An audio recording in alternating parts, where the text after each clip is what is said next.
নমস্কার বন্ধুরা, রিপাস ডিমে সকলকে স্বাগতম। তোমরা সবাই কেমন আছো? আমি তোমাদের আশীর্বাদে ঠাকুরের কৃপায় ভালো আছি। তো আজকের ভিডিওটা শুরু করতেছি দুপুর থেকে। সকাল থেকে ভিডিও করার পায় নাই, তো বাবার জন্য জল গরম করে দিচ্ছি। বাবা স্নান করবে, তারপর যে রান্না করব। আজকে হচ্ছে নিরামিষ, বৃহস্পতিবার তো, কিন্তু ওদের জন্য রান্না করে দিয়েছি। সবার জন্য রান্না করতেছি, ডাল দিয়ে ডিম দিয়ে রান্না করব। মাছ নিয়ে আসার কথা ছিল, তো মাছ আর নিয়ে আসলো না। এই সময় মাছ রান্না করাও যাবে না, তো ভাবতেছি শর্টকাটে কী রান্না করা যায়। তো ডাল দিয়ে ডিম দিয়ে রান্না করছি। আজকে কিন্তু আলু দিয়ে নেই, আজকে একটু কচু দিয়েছি। তো দেখো এই যে রান্নাটা কিন্তু কমপ্লিট। আর তোমাদের দাদা আসার সময় মেয়েকে প্রাইভেটে নিতে গিয়েছিল, সেখান থেকে আসার সময় দেখো আমার কিন্তু এই সোয়াবিনের তরকারি নিয়ে এসছে। সোয়াবিন না, সরি, নিরামিষ যে হোটেলটা হয়েছে সেখান থেকে রসার তরকারি, মানে ছানার তরকারি নিয়ে এসছে। তারপরে এই যে মেয়ে গেছিলো প্রাইভেটে, আর ডাল নিয়ে এসছে। আর আমার তো নিরামিষ একটু করা ছিল, তো মেয়ে গেছিলো প্রাইভেটে। ওখান থেকে এসে যে ওর একটা বান্ধবীর জন্মদিন আছে, তো সেখানটায় যাওয়ার জন্য আর কি রেডি হচ্ছে। তো দেখো ও একটু রেডি করাই দিলাম। তেমন কিছু নর্মালি, আর থ্রি পিস কিন্তু ওটাই পরলো, স্ট্যাচুর মতো দাঁড়ায় রয়েছে।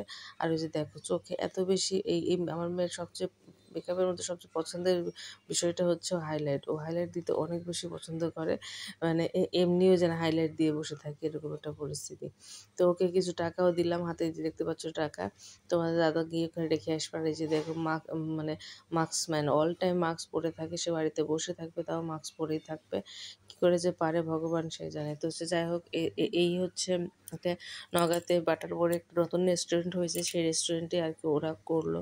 তো সেটা কিছু অংশ তোমাদেরকে দেখানোর জন্য আর কি ভিডিওর মধ্যে নিয়েছি। তো ওরা জন্মদিন পালন করতেছিল মানে 7 বান্ধবী মিলে। আর এটা ছিল যার জন্মদিন তার ছোট একটা ভাই ছিল। তো ওরা সবসময় প্রত্যেকটা অনুষ্ঠান একসঙ্গে করার চেষ্টা করে, একসঙ্গে বেশ থাকে। আর ওদের প্রত্যেকটা অনুষ্ঠানে আমি চেষ্টা করি যাতে ওরা অ্যাটেন্ড করে। এই দিনগুলো একটা সময়ের পর আর থাকবে না, কারণ এবার মেয়ে এসএসসি দিবে, তারপরে কোথায় চলে যাবে।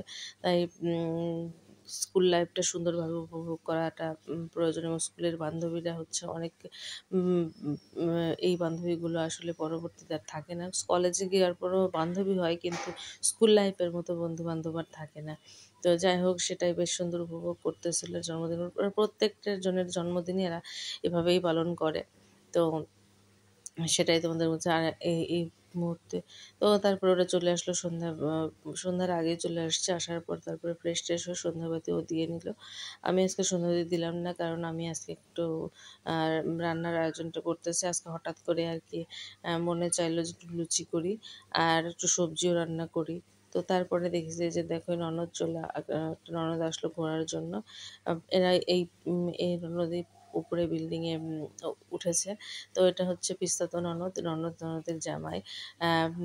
আর এটা হচ্ছে বড় ননদের ছেলে। আর তোমাদের দাদা দাদি বসলো, সবাই এখানে বসে পড়ছে।